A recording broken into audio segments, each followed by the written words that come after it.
আসসালামু আলাইকুম। ভিডিওটা দেখেন বাচ্চাটা কি পরিমাণ অসুস্থ। অনেক কন্টেন্ট ক্রিয়েটরদের দেখবেন আপনারা টাকা তুলতেছে।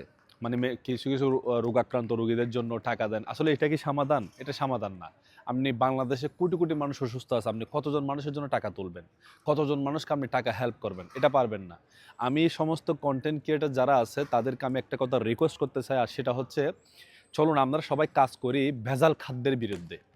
বাংলাদেশ থেকে ভেজাল খাদ্য উঠিয়ে গেলে এবং যেগুলো প্রসেসড ফুড, জিওমো ফুড এবং প্যাকেটজাত ফুড এগুলোকে যদি আমরা যদি ভিডিওর মাধ্যমে প্রতিবাদ করে যদি তুলে দিতে পারি, তাহলে মানুষ আর অসুস্থ হলো না। আর মানুষ অসুস্থ না হওয়া মানে আপনার এই যে এভাবে আজকে যে ভিক্ষা করতে হচ্ছে, আজকে যে মানুষের টাকা তুলতে হচ্ছে, আপনারা টাকা কয়টা মানুষের টাকা তুলবেন? তুলতে পারবেন না তো আপনারা টাকা। এতগুলো মানুষকে আপনি সুস্থ করতে পারবেন না। কিন্তু মেইন জায়গায় যদি হাত দিয়ে আমরা সুস্থ খাবার তুলি, সুস্থ খাবার খাওয়াই, তারপরে আমরা যদি এই যে খাদ্যের মধ্যে যারা ভেজাল দেয় এদের বিরুদ্ধে যদি কাজ করতে পারি, ইনশাল্লাহ এই জিনিসটা অনেকটা সলভ হয়ে যাবে।